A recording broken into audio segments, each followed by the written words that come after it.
Jésus l'a dit dans sa parole, nous ne mangerons pas seulement le pain. Le pain présente tout ce que nous avons besoin de toute la parole qui sort de la bouche de l'Éternel. Chaque jour, il suffit sa peine. Tous les jours, Dieu sait les pains, ce que nous avons besoin. Amen. Laisse-la devant aujourd'hui. Les derniers seront premiers, les premiers seront derniers. Amen. C'est pour ça que Jésus dit ça. Le dernier seront premiers. Amen. Et les premiers seront derniers. Jésus parle de cela, se réfère à la foi. À quoi bon de pratiquer la parole si je n'ai pas la foi? À quoi bon de se faire partir une église si je n'ai pas la foi d'être sauvé? Pourquoi je vous dis cela? Souvenez-vous, quand Jésus était sur la croix, qui va rendre son âme, qui l'a sauvé, les derniers, c'était le voleur. Mais les scribes, les pharisiens, qui étaient là, qui servaient Dieu depuis des années, est-ce qu'ils ont reçu la grâce du salut? Non, c'est le voleur qui était à côté. Amen. La parole, c'est nos pains quotidiens. Jésus lui dit, nous ne mangerons pas seulement les pains que nous avons besoin, la santé, la guérison, la délivrance, mais toute la parole qui sort de la bouche de l'Éternel, Dieu Tout-Puissant. Et chaque jour, il suffit sa peine. Aujourd'hui, il va nous donner une autre parole. Vous vous souvenez quand Jésus était tenté dans le désert pendant 40 jours. C'est jeune, il est en train de finir, il avait faim. Et qu'est-ce que le diable lui tentait? Les désirs de sa chair, il avait envie de manger. Il a dit, si tu es le Fils de Dieu, transforme ce pierre en pain. C'est pourquoi Jésus dit, nous nous nourrissons pas seulement les pains, mais toute la parole qui sort de la bouche de l'Éternel. Satan va toujours nous tenter de notre besoin, la nourriture, pas dans le sens physique, mais dans le sens spirituel, la santé, la guérison, la délivrance. Souvenez-vous aussi, histoire de Marthe et Marie. Marthe a invité Jésus, c'est elle. Mais qu'est-ce qu'elle a fait, Marthe? Elle était dans la cuisine. Marie, elle est restée au pied de Jésus. Et qu'est-ce qui est arrivé à Marthe et Marie? Leur frère était mort. Mais Jésus a opéré le miracle grâce à la foi de Marie qu'elle est restée au pied de Jésus. Rester au pied de Jésus, c'est-à-dire soit dans sa dépendance, dans sa parole. Parce que les épreuves, ça arrive à tout le monde. Pour que vous puissiez garder la parole, c'est-à-dire garder la foi. Parce que la parole se réfère à la foi. La foi vient de ce qu'on entend. De ce qu'on entend vient de la parole de Dieu. Et la parole de Dieu, c'est Dieu. Parce que la parole était en Dieu. Dieu était la parole. La parole que nous lisons, il y a un esprit dedans. Quand nous nous pratiquons, nous recevrons la vie. La vie et les vraies vies. Parce qu'il y a des faux vies dans ce monde. La personne qui a faux vie, elle vit l'apparence. Elle essaie de combler ce qui vit dans elle. Mais elle ne pourra jamais être heureuse. Parce que les vraies vies, c'est de trouver Dieu. Si tu as Dieu, tu as la vie. Écoutez bien, peuple de Dieu. Le malheur arrive à tout le monde. Il ne vient pas te prévenir. Oh, oh, oh, oh, je suis malade. J'arrive t'envoyer un cancer. J'arrive voler ton mari. J'arrive pour que tu quittes le pays. Il ne prévient pas. Les œuvres du diable, tu la vois seulement. Mais tu ne vois pas quand c'est fait. Ainsi les œuvres de Dieu. Tu ne vois pas quand Dieu fait. Mais tu la vois quand c'est fait. C'est pourquoi on doit vivre par la foi. Ce qui est fait dans l'invisible, tu ne peux pas voir. Parce que Dieu, il est esprit. Jean chapitre 4, verset 16 à 26. Soyez attentifs, parce que le meilleur moment qui est bien dans la maison de Dieu, c'est de boire sa parole. Va, lui dit Jésus, appelle ton mari et viens ici. Vous connaissez bien l'histoire de la femme samaritaine, qu'elle était d'autres religions. Amen. Qu'elle était victime de malédiction sentimentale, qu'elle a eu 5 maris. Elle a rencontré Jésus sur les puits. Amen. Et Jésus lui demandait à boire. Et elle a dit, comment toi tu es juif, me demandes-tu à boire?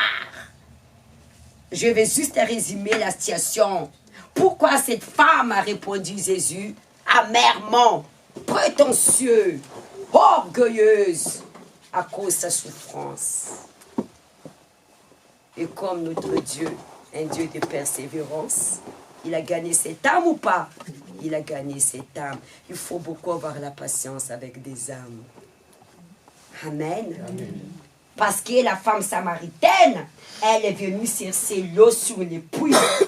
À l'époque, les gens vont chercher l'eau sur les puits. Aujourd'hui, nous avons les robinets. Amen. Direct chez nous. L'eau, c'est la vie. Sans l'eau, nous ne pouvons pas vivre. Et même notre corps est composé d'eau.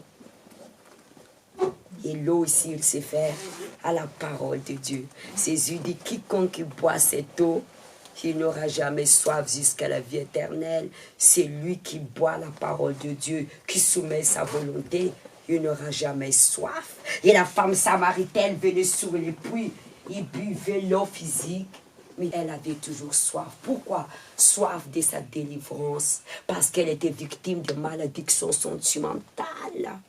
Elle a songé 5 maris. Alors Jésus lui dit, tu viens ici chercher de l'eau physique, mais ce n'est pas ça ce que tu as besoin. Vous venez ici chercher de l'eau physique, votre guérison, délivrance, mais Jésus sait, ce n'est pas ça ce que tu as besoin. Tu as besoin d'abord de rencontrer ton Seigneur. Amen. Amen. Jésus dit à la femme samaritaine, quiconque boira cette eau, l'eau vous avez besoin, tu auras toujours soif. Elle a dit, quand ça va dans son sens, donne-moi cette eau. C'est pourquoi Jésus lui dit, va chercher ton mari. La femme a répondu, je n'ai point de mari. Et Jésus lui dit, tu as eu raison de dire, je n'ai point de mari. Elle était sincère, la femme. 2 sens. Je n'ai point de mari, c'est vrai, le mari qu'elle a, c'est pas son mari. Jésus dit, tu n'as jamais de mari. Ou elle n'était jamais mariée conjugalement. Amen. Mais dans le sens aussi, elle a menti. Quand elle a dit que je n'ai pas de mari, Jésus dit, tu as eu 5 maris, et même celui que tu as maintenant, il n'y a rien à cacher, ne doit pas être dévoilé. Elle ne savait pas qu'elle était en face à Jésus.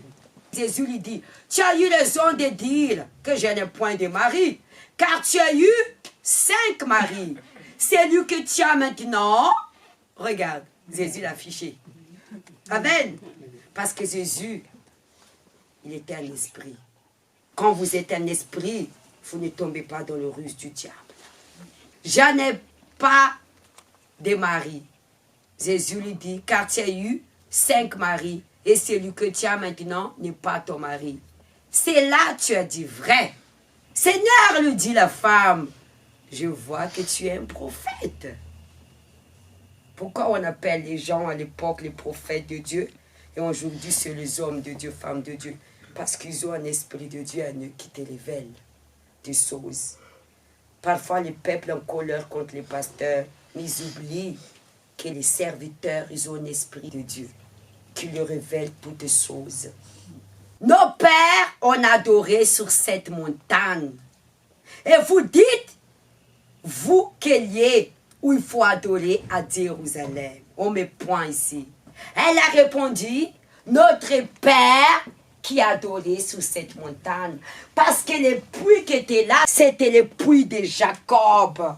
À l'époque, les gens venaient là pour chercher de l'eau, pour faire paître les troupeaux.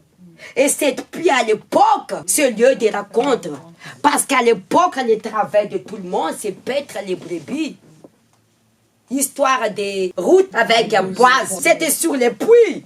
Isaac, tout c'est sur les puits. Parce qu'ils viennent à faire paître les troupeaux. Amen. Je pense que la femme samaritaine a trouvé 5 maris là-bas. Elle va chercher de l'eau, elle repart avec une autre. Elle va chercher de l'eau, elle repart avec une autre. Alors, c'est normal qu'elle a menti à Jésus, que je n'ai pas de mari. Mais Jésus, qu'est-ce qu'il fait là sous les pluies aussi? Mais vous allez comprendre pourquoi Jésus était là. 21. Oui, vous adorez sur cette montagne, Jésus a dit. Quand Jésus parle de la montagne, ici, c'est réfère à quoi? La femme venait toujours chercher l'eau sur les puits. Les puits ici présentent où? À l'église. Puis c'est l'eau ici, c'est de connaître plus profond quelle est la volonté de Dieu dans ma vie à travers sa parole. Les puits présentent l'église. C'est à l'église que nous rencontrons le Seigneur. La femme, elle a rencontré Jésus sur les puits, pas ses ailes. Puis présente l'église, nous venons boire la parole pour nous désaltérer, pour la vie éternelle d'abord et pour nos besoins. Parce que la parole nous guérit, nous lave, nous délivre. Amen. Et c'est sur les puits qu'elle a rencontré le Seigneur. La montagne ici, il se réfère aussi à l'église. Vous adorez la montagne. La personne vient à l'église, mais elle ne rencontrait pas Jésus. Parce qu'elle adore la montagne. Elle fréquente l'église. L'église, c'est son trésor. Elle ne peut pas s'en passer à l'église. Ça devient une habitude. Écoutez ce que j'ai à vous dire. Ça vous montre pas que vous aimez Dieu en venant à l'église tous les jours. Ça, je peux vous dire, vous êtes religieuse et fanatique. Parce que c'est ce que les scribes faisaient. Tous les jours, ils étaient dans le temple. Mais ils avaient un cœur hypocrite, meurtreux, juger les autres, blasphémer le Saint-Esprit. Ils aimaient Dieu. La personne vient tous les jours à l'église. Je peux parler. Parfois, ils cassent ce qu'ils sont en train de faire. Qu'est-ce qui nous prouve que nous venons adorer Dieu ou nous adorer la montagne? Les fruits qui vont prouver cela. Vous ne remarquez pas qu'il y a des personnes qui viennent tous les jours, juger les autres, parler mal des autres, critiquer des autres. Elle adore Dieu ou elle adore la montagne? Elle adore la montagne. Elle adorait la montagne, la femme samaritaine. Il y en a qui viennent à l'église, c'est pour regarder les hommes, les femmes. Femmes, lui dit Jésus, crois-moi, l'heure vient où ce ne sera ni sur cette montagne, ni à Jérusalem, que vous adorez les pères. Vous adorez ce que vous connaissez pas. Nous adorons ce que nous connaissons. Car le salut vient des Juifs. On s'arrête ici. La personne, elle adore la montagne, l'église. La personne, elle adore la montagne pour le miracle. Jésus dit, là où sera ton cœur, elle sera là ton trésor. Elle adorait la montagne. Mais quelle est la montagne que cette femme adore? Sa volonté, son orgueil. Cette montagne se trouve en chacun de nous. Parce que la personne, elle vient à l'église. Pourquoi Jésus dit vous adorez la montagne? Mais elle fait sa propre volonté. Elle venait sur les puits, mais elle vivait selon sa volonté. C'est la volonté de la femme. C'est pour ça qu'elle souffrait. Elle a fait de son trésor sa vie sentimentale. Cette montagne se trouve en vous, c'est votre volonté. C'est votre orgueil. Vous adorez ce que vous ne connaissez pas. La personne adore sa priorité. Sa priorité, c'est sa vie sentimentale. Avoir une maison, les papiers, avoir les enfants. Vous adorez ce que vous ne connaissez pas. Et si nous adorons ce que nous ne connaissons pas, nous allons continuer à souffrir. Comme si Jésus est en train de nous dire, ce que tu es en train d'adorer, il y a un esprit derrière ça. Notre adoration doit être que Dieu seul. Dieu seul, il doit prendre la possession de notre cœur. C'est pas les travail, c'est pas les maris, c'est pas les enfants, c'est pas la vie sentimentale. Dieu seul doit être la raison de nos vies. C'est pourquoi il y a tant de souffrances. Dieu nous a créés pour que nous soyons son adorateur et son adoratrice. Le sacrifice de Jésus sur la croix, c'est de faire de chacun de nous l'adoration de Dieu. Qu'est-ce que ça veut dire faire à chacun de nous l'adoration de Dieu? Adorer, c'est de honorer la personne. Honorer la personne, c'est de faire la volonté de la personne. Tu ne peux pas dire adorer quelqu'un si tu ne fais pas les choses agréables à lui. Dieu aussi nous a appelés comme ses amis.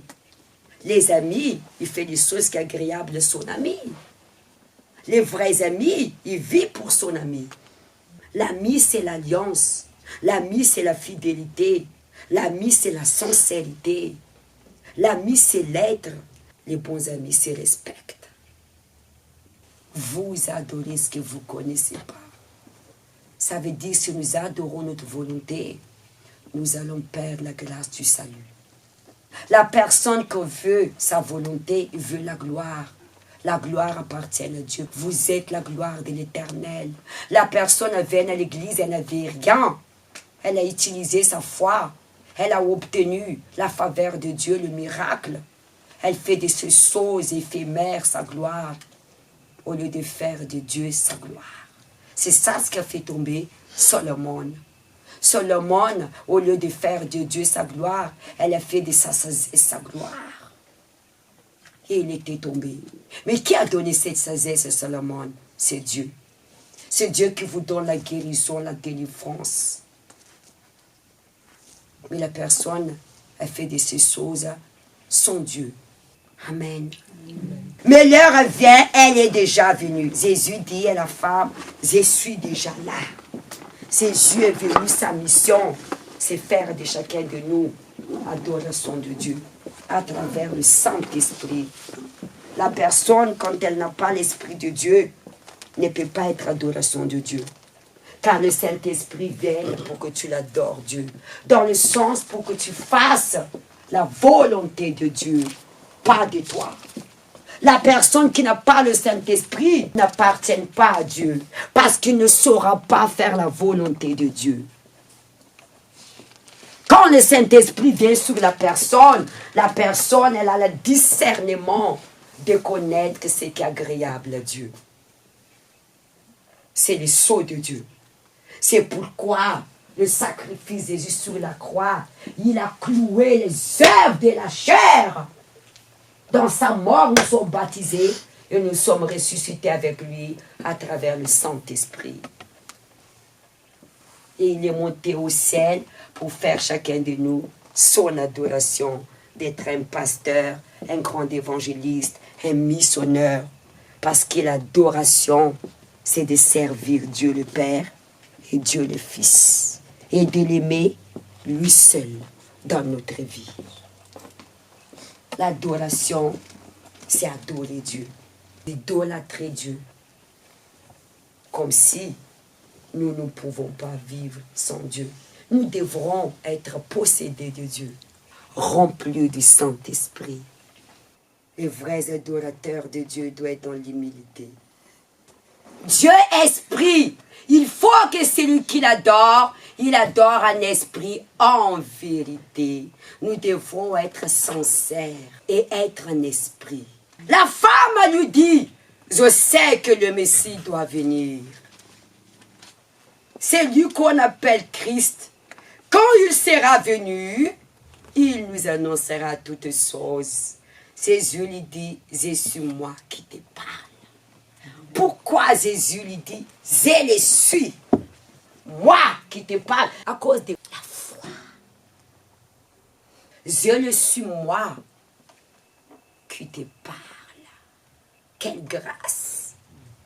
Répondez-moi, peuple de Dieu, est-ce que cette femme méritait de voir Jésus et que Jésus dit, je le suis moi? Non, non, elle vivait dans les péchés. Elle ne connaît pas Dieu. Elle était une autre religion. Jésus s'est parlé à elle à cause de sa foi et sa sincérité. Levez-vous.